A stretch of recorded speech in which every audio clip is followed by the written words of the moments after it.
Setiap daerah memiliki keunggulan komparatif tersendiri. Contohnya, Lampung memiliki keunggulan komparatif dalam memproduksi kopi dan Jawa Barat memiliki keunggulan komparatif dalam memproduksi beras. Dalam ilmu ekonomi, kedua daerah akan saling menguntungkan jika bersedia bertukar kopi dan beras. Keuntungan dari pertukaran sumber daya inilah yang menyebabkan terjadinya interaksi antar ruang terhadap kegiatan ekonomi, sosial, budaya, dan perdagangan di Indonesia dan ASEAN.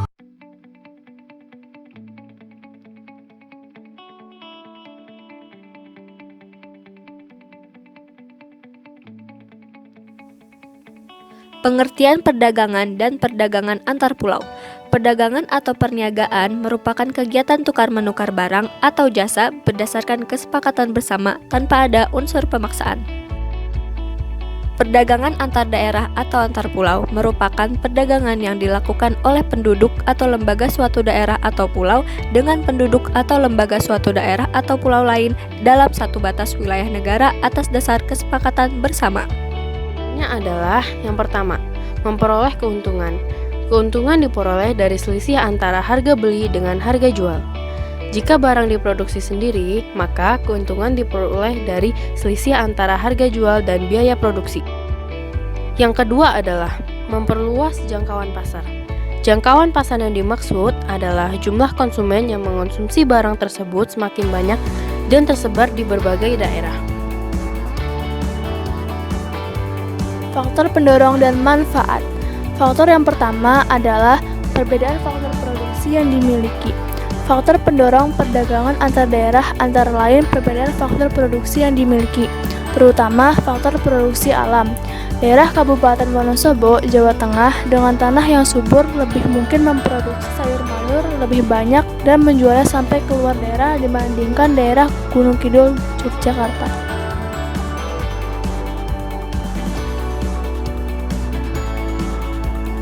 Perbedaan tingkat harga antar daerah.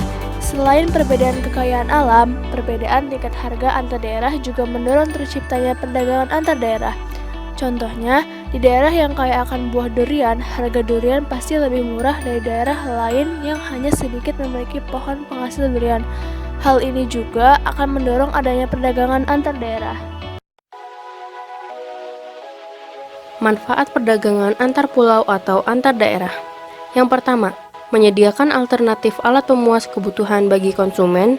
Yang kedua, meningkatkan produktivitas. Dan yang ketiga, memperluas kesempatan kerja bagi masyarakat.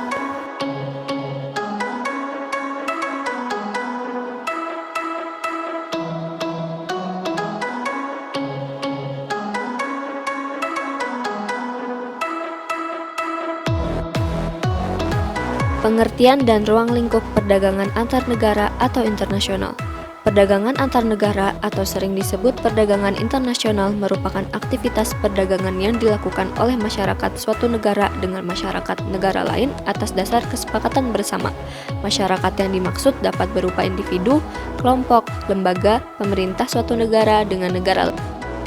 Ruang lingkup perdagangan antar negara berkaitan dengan beberapa kegiatan, yaitu yang pertama, perpindahan barang dan jasa dari suatu negara ke negara lain. Yang kedua, perpindahan modal melalui investasi asing dari luar negeri ke dalam negeri. Yang ketiga, perpindahan tenaga kerja dari suatu negara ke negara lain. Yang keempat, perpindahan teknologi dengan mendirikan pabrik-pabrik di negara lain. Dan yang terakhir, penyampaian informasi tentang kepastian adanya bahan baku dan pangsa pasar. Aktivitas perdagangan antar negara. Yang pertama yaitu ekspor. Ekspor merupakan kegiatan menjual barang atau produk ke luar negeri. Ekspor dilakukan oleh seseorang atau badan. Pelaku ekspor ini disebut eksportir. Tujuan utama kegiatan ekspor adalah untuk memperoleh keuntungan. Barang yang diekspor akan dibayar oleh pihak pembeli dengan alat pembayaran berupa mata uang asing atau mata uang luar negeri, seperti dolar. Mata uang asing ini selanjutnya ditukarkan menjadi rupiah pada bank dalam negeri. Mata uang asing ini ditampung oleh pemerintah dan disebut sebagai devisa negara. Devisa yang terkumpul akan digunakan untuk membiayai impor. Kedua yaitu impor. Impor merupakan kegiatan membeli barang dari luar negeri. Seseorang atau badan yang melakukan impor disebut importir. Seorang importir membayar barang yang ia beli dengan mata uang asing. Importir dapat menukarkan uang rupiah mereka dengan mata uang asing di bank dalam negeri. Selanjutnya digunakan untuk membayar barang yang diimpor. Barang-barang yang diimpor oleh Indonesia terdiri dari dua macam, yaitu migas dan non-migas. Barang-barang yang termasuk dalam kelompok migas antara lain minyak tanah, bensin, solar, dan LPG. Adapun barang-barang yang termasuk dalam kelompok non-migas antara lain adalah karet, kopi, ikan, kayu lapis, kelapa sawit, serta barang tambang non-migas seperti nikel dan batu bara. Kebijakan pemerintah untuk mendorong ekspor. Yang pertama adalah memberi kemudahan kepada produsen barang ekspor.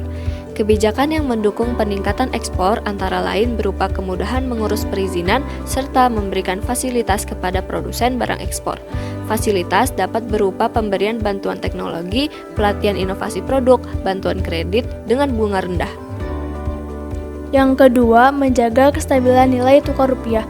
Nilai tukar rupiah yang stabil terhadap mata uang asing akan mempermudah para eksportir untuk menghitung biaya produksi produk ekspornya. Dengan kepastian nilai rupiah, para eksportir lebih mudah dalam menentukan harga produknya di pasar internasional. Yang ketiga, membuat perjanjian dagang internasional. Perjanjian mengenai perdagangan internasional telah banyak dilakukan oleh beberapa negara.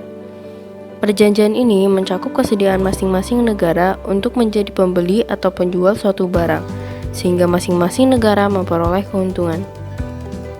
Penjual atau eksportir mempunyai pasar dengan perlindungan istimewa dan perjanjian tersebut. Selain itu, pembeli juga dapat mempunyai penjual yang telah memenuhi kriteria sesuai perjanjian. Yang terakhir adalah meningkatkan promosi. Pelaksanaan promosi dapat berupa kegiatan pameran dagang, festival olahraga, seni, maupun kegiatan lainnya yang dapat berfungsi sebagai promosi. Promosi dagang tersebut dilakukan oleh individu, lembaga swasta, maupun pemerintah. Pemerintah dapat menangani promosi dan pusat promosi dagang di luar negeri. Faktor pendorong ekspor. Yang pertama adalah keadaan pasar luar negeri. Apabila permintaan di pasar dunia lebih banyak daripada penawaran, maka harga cenderung naik. Sebaliknya, apabila penawaran lebih banyak dari permintaan, maka harga cenderung turun. Keadaan ini akan mempengaruhi para eksportir untuk meningkatkan atau menurunkan ekspornya. Yang kedua yaitu keuletan eksportir untuk menangkap peluang pasar. Seorang eksportir harus pandai menangkap dan memanfaatkan peluang pasar. Dengan kepandaian tersebut, mereka dapat memperoleh wilayah pemasaran yang luas. Oleh karena itu, para eksportir harus ahli di bidang strategi pemasaran. Yang terakhir yaitu kondisi sosial, ekonomi, dan politik suatu negara. Bidang ekonomi, sosial, dan politik merupakan bidang yang terkait satu sama lain. Ketika ada ketidakstabilan pada salah satu bidang, maka bidang lain akan terpengaruh. Manfaat perdagangan antar negara. Yang pertama, memperoleh keuntungan. Yang kedua, memperoleh barang yang tidak dapat diproduksi di dalam negeri. Yang ketiga, menjalin persahabatan antar negara. Yang terakhir, transfer teknologi modern. Faktor-faktor yang mendorong perdagangan antar negara. 1. Untuk memenuhi kebutuhan barang dan jasa dalam negeri. 2. Keinginan memperoleh keuntungan dan meningkatkan pendapatan negara. 3. Adanya perbedaan kemampuan penguasaan ilmu pengetahuan dan teknologi dalam mengolah sumber daya ekonomi. 4. Adanya kelebihan produk dalam negeri sehingga perlu pasar baru untuk menjual produk tersebut. 5. Adanya perbedaan keadaan seperti sumber daya alam, iklim, tenaga kerja, budaya, dan jumlah penduduk yang menyebabkan adanya perbedaan hasil produksi dan adanya keterbatasan produksi. 6. Keinginan membuka kerjasama, hubungan politik, dan dukungan dari negara lain. 7. Terjadinya era globalisasi sehingga tidak satu negara pun di dunia dapat hidup sendiri. Perbedaan perdagangan antar pulau dengan perdagangan antar negara. Yang pertama, peluang perdagangan yang lebih luas. Yang kedua, adanya kedaulatan bangsa. Dan yang ketiga, penggunaan kurs tukar.